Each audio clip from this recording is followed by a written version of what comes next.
mean, looking at A&M's defense, just what stands out about them, especially their pass rush? Yeah, I mean, they got elite pass rush. I mean, number one in the nation in sacks. Their third down defense is really good. Obviously the players they have has something to do with it, but I think Elko does an elite job with the packages and the blitzes and the patterns that he brings. You just got to do a really good job in protection, and then you got to do a good job of straining to get open. But where they've gotten people a lot is when they get you in third down, they're just the patterns they bring are tough, and so you got to do a great job of protection. Your eyes have to be really dialed in at running back to who you have, and so we just got to be on point in protection. A lot is made, obviously, of the crowd there, the noise there. Not that you haven't played in loud places, but how is preparation for that, knowing pre-snap, things like that, things you need to communicate? What's that process like as you prepare? I mean, we use crowd noise a lot at practice, and so it's loud enough to where we can't hear ourselves communicate. We know what we're getting into there. I mean, they have a great atmosphere. We have mechanisms in place to handle whatever crowd noise that we have, and so we feel very comfortable as the season has progressed. We had some issues with pre-snap penalties, but we haven't had issues after we've addressed a few things, and we feel very confident in our ability to communicate and process and not have pre-snap penalties. When you think of what you guys have built, what you've been here for a few years, from when you came in till now, anything you can look at and say, okay, this is really what I'm proud of that we've done? Mindset. I think our confidence and our mindset has improved, and when you first get somewhere, you have to get to know the place and get to know the kids. I think we were right at 100th in the nation on offense then, and so there's a process to changing your mentality. Scheme matters and all that stuff matters and players matter, but if you don't change your mentality and get to the point where you're good and you go out there and you play with extreme confidence and extreme strain and play fast. And so our mentality right now is really good. Like, we have a high belief in ourselves, and we're in sync. We're communicating well. Guys are making plays when they need to make plays. And so really, if you ask me one thing, it'd be the mindset of the group. Shannon, Francis Malinoa, been one of the cornerstones of the offense since he got here. Can you put into words just what he's meant and the development he's had over these 3 years? What if I said no? I couldn't put it into words. That's a tough question because the kid believed when nobody else believed, right? He came here.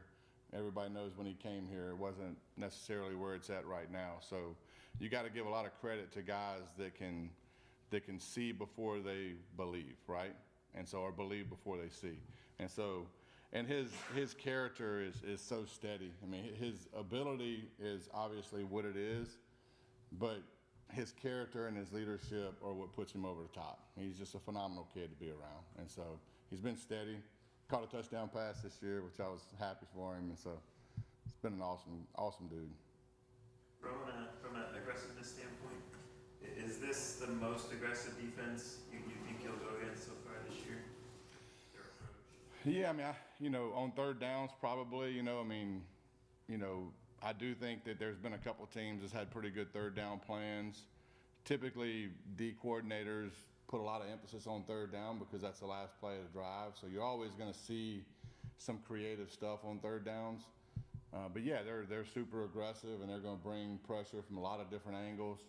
And we just have to be in tune. Quarterback's eyes have to be good, receivers' eyes have to be good because that ball's got to get out quick at times. And so, but they are a zone pressure mostly, and so they're going to have people dropping out. So you got to be aware of that also. So it puts some challenges on us, and not too many people have been very successful on them in third down. So it'll be a great challenge. We've been pretty good on third down this year too, and so it'll be a great challenge. I think we'll be ready for it. Shannon, asked Mario about this, but just over the last week or so, your name popped up in, for some job opportunities to be a head coach. How do you balance, obviously wanting to advance your career and do things in that regard, but also obviously preparing for, a huge game coming this week? How do I balance it? Yeah. It's easy because I don't do anything in that area unless A, it gets to a certain point, You have people hired to handle all that stuff. And so if it gets to a certain point and things have to be talked about, then you do it on days you're not doing anything.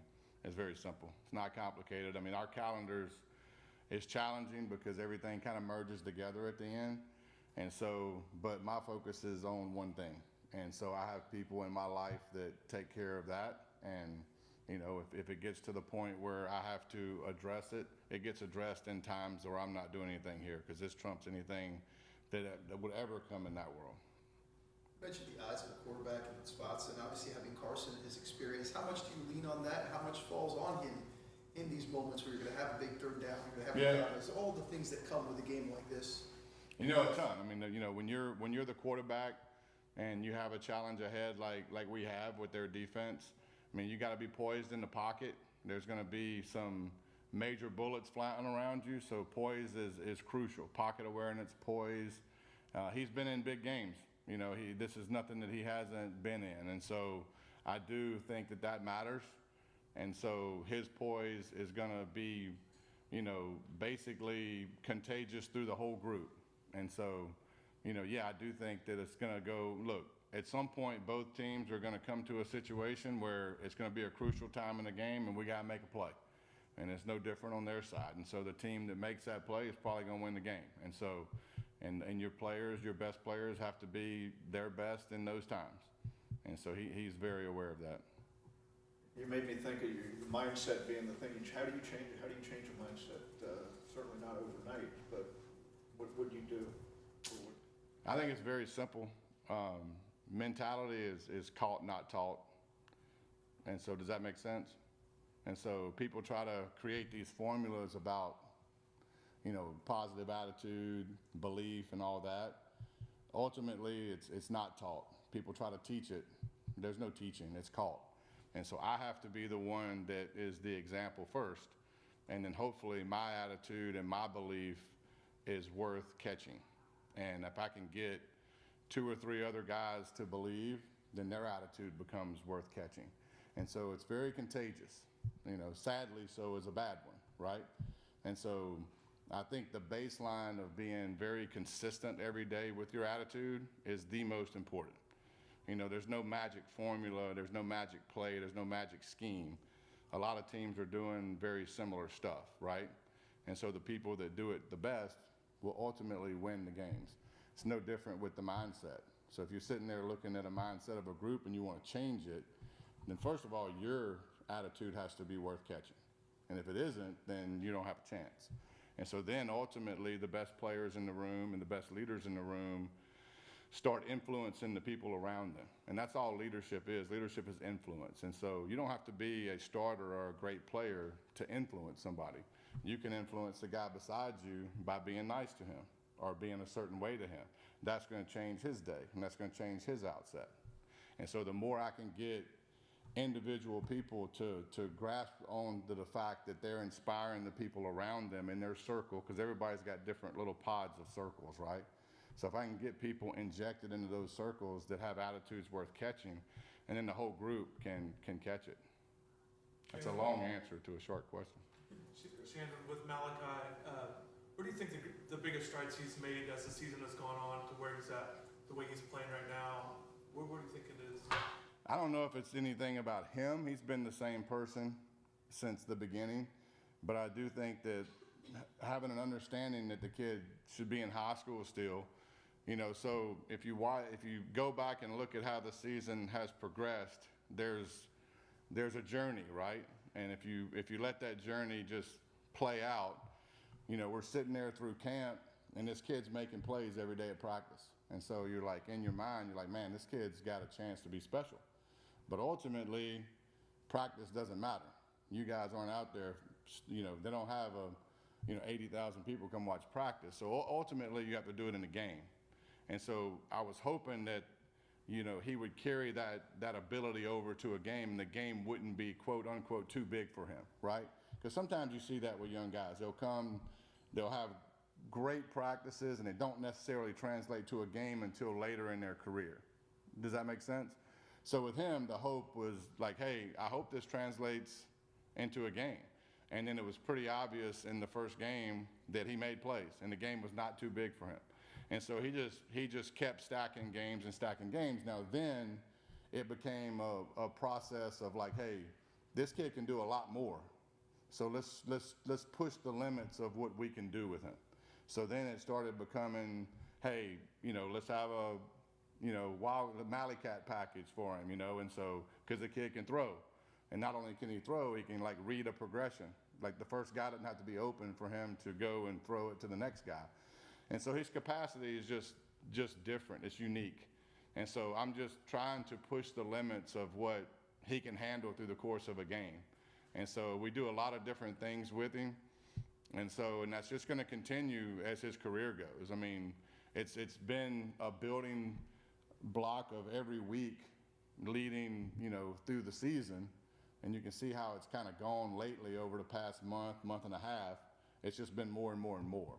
And so just trying to find unique ways to use his ability is the key. Is that the official name for it, the Mally Cat? That's what I call it. And then looking at the running game, I was looking, you guys are ranked pretty low in terms of just explosive runs, like 10 plus, 20 plus yards. I appreciate that. Yeah. How are you guys working, I guess, to try to get, maybe some more explosive runs, just that, especially with guys like Pringle who can have that burst? Yeah, I mean, we're just focusing on running it up the middle more because that tend to leads to more explosive plays. Look, we just got to stick with it. There's been games where we've ran the ball really well, and there's been games where defenses have stacked the box and made us do other things. And so I think that we have the ability to stretch you in a lot of different ways. I think we've been running the ball really efficient the last month.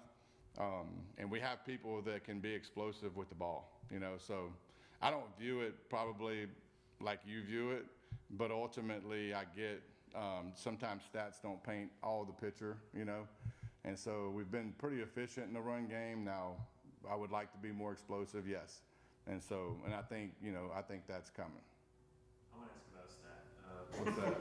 From PFF, so they have Malachi at 106 targets, 0 drops.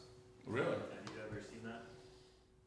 I don't know. I mean, that's an interesting one. I mean, I would want to see how accurate that is. I mean, I'm trying to think back through the season and think of if he had a drop, and I can't think of one. So it says 106 Targets, yeah. Wow. No, I don't think I've seen that. That's a good stat. See, look at my man right here being positive. You ought to take a note of that. See, you should influence him. Like I'm talking about, you should influence him. He has an attitude worth catching. I'm not sure about you. Awesome. We'll throw it over to Zoom on Carter. We'll see if there's any questions there.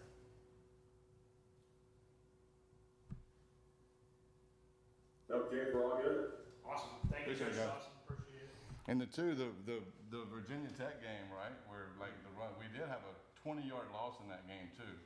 You remember that? So So long.